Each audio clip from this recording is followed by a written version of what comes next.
ನಮಸ್ಕಾರ, ನೀವು ನೋಡ್ತಾ ಇದ್ದೀರಾ ಸುವರ್ಣ ನ್ಯೂಸ್. ಬಳ್ಳಾರಿ ಗ್ರಾಮಾಂತರ ಚುನಾವಣೆ ಹಿನ್ನೆಲೆಯಲ್ಲಿ ಕಾಂಗ್ರೆಸ್ನಲ್ಲಿ ಭಿನ್ನಮತ ಭುಗಿಲೆದ್ದಿದೆ. ಸ್ಥಳೀಯರಿಗೆ ಟಿಕೆಟ್ ನೀಡುವಂತೆ ಆಗ್ರಹಿಸಿ ಕೆಲ ಕಾಂಗ್ರೆಸ್ ಕಾರ್ಯಕರ್ತರು ಜಿಲ್ಲಾ ಕಾಂಗ್ರೆಸ್ ಕಚೇರಿಗೆ ಧ್ವಂಸ ಮಾಡಿ ಪ್ರತಿಭಟನೆಯನ್ನು ಮಾಡಿದಂತಹ ಘಟನೆ ನಡೆದಿದೆ.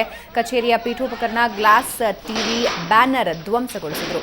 ಕಳೆದ ಬಾರಿ ರಾಮುಲು ವಿರುದ್ಧ ಪರಾಜಿತ ಅಭ್ಯರ್ಥಿಯಾದ ಅಸಂಡಿ ಹೊನ್ನೂರಪ್ಪಗೆ ಟಿಕೆಟ್ ನೀಡಬೇಕು, ಯಾಕಂದ್ರೆ ರಿಪಬ್ಲಿಕ್ ಆಫ್ ಬಳ್ಳಾರಿಯಲ್ಲಿ ಕಳೆದ ಬಾರಿ ರಾಮುಲು ವಿರುದ್ಧ ತೊಡೆತಟ್ಟಿ ಸೋತ ಅಭ್ಯರ್ಥಿಗೆ ನೀಡಿದ್ರೆ ಈ ಬಾರಿ ಗೆದ್ದೇ ಗೆಲ್ತಾರೆ. ಆದ್ರೆ ಹೊರಗಿನವರಾದ NY ಗೋಪಾಲಕೃಷ್ಣ ಟಿಕೆಟ್ ನೀಡಿ ಜಿಲ್ಲೆಗೆ ಅನ್ಯಾಯ ಮಾಡಿದ್ದಾರೆ ಅಂತ ಆರೋಪಿಸಿದರು.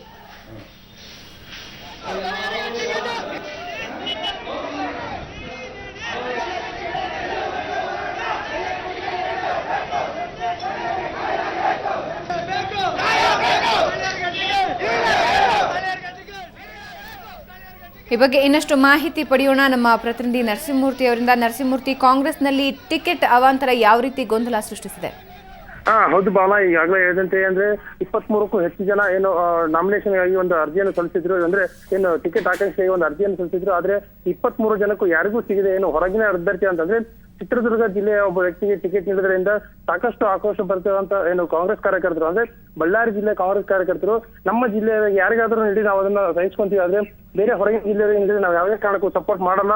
ಹೀಗಾಗಿ ಇಲ್ಲಿರೋಂಥವ್ರಿಗೆ ಟಿಕೆಟ್ ನೀಡಿ ಅನ್ನೋಂಥ ಒಂದು ಒತ್ತಾಸೆಯ ಮೇಲೆ ಇಂದು ಕಾಂಗ್ರೆಸ್ ಕಚೇರಿಗೆ ನುಗ್ಗಿ ಸಂಪೂರ್ಣ ಪೀಠೋಪಕರಣ, ಗ್ಲಾಸ್, ಟಿವಿ ಸೇರಿದಂತೆ ಎಲ್ಲವನ್ನು ಕೂಡ ಒಡೆದು ತಮ್ಮ ಆಕ್ರೋಶವನ್ನು ವ್ಯಕ್ತಪಡಿಸಿದ್ರು. ಒಟ್ಟಾರೆಯಾಗಿ ಹೇಳಬೇಕಿದ್ರೆ ಕಾಂಗ್ರೆಸ್ನಲ್ಲಿ ಭಿನ್ನಮತದ ಬೇಗುದಿ ಆರಂಭದಲ್ಲೇ ಒಂದು ಹೊರಬಿದ್ದಿದೆ. ಹೀಗಾಗಿ ಇಲ್ಲಿ ಹೇಳಿದ್ರೆ ಕಾಂಗ್ರೆಸ್ ಗೆಲುವಿಗೆ ಇದು ಕೂಡ ಒಂದು ಅಡ್ಡಿಯಾಗುವಂತ ಎಲ್ಲಾ ಲಕ್ಷಣಗಳು ಇಲ್ಲಿ ಗೋಚರಿಸ್ತಾ ಇದ್ದಾವೆ. ಭಾವನಾ, ಓಕೆ, ಸ್ಥಳಕ್ಕೆ ಯಾರಾದ್ರೂ ಮುಖಂಡರು ಆಗಮಿಸಿದಾರ? ಈಗ ಪರಿಸ್ಥಿತಿ ಈಗ ಹೇಗಿದೆ ಅಲ್ಲಿ?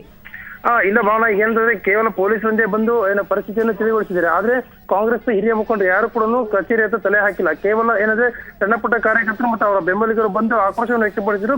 ಕಚೇರಿಯಲ್ಲಿ ಧ್ವಂಸ ಮಾಡಿದ್ರು. ಯಾವುದೇ ಒಬ್ಬ ಹಿರಿಯ ಅಧಿಕಾರಿಗಳು, ಹಿರಿಯ ಮುಖಂಡರು ಮತ್ತು ಯಾರೇ ಒಬ್ಬ ನಾಯಕರು ಕೂಡ ಇಲ್ಲಿ ಬರದೇ ಇರತಕ್ಕಂಥದ್ದು ಕೂಡ ಕಾರ್ಯಕರ್ತರಿಗೆ ಒಂದು ದೊಡ್ಡ ಆಕ್ರೋಶವನ್ನು ವ್ಯಕ್ತಪಡಿಸಿದೆ. ಭಾವನಾ, ಧನ್ಯವಾದ ನರಸಿಂಹಮೂರ್ತಿ ನಿಮ್ಮೆಲ್ಲ ಮಾಹಿತಿಗೆ.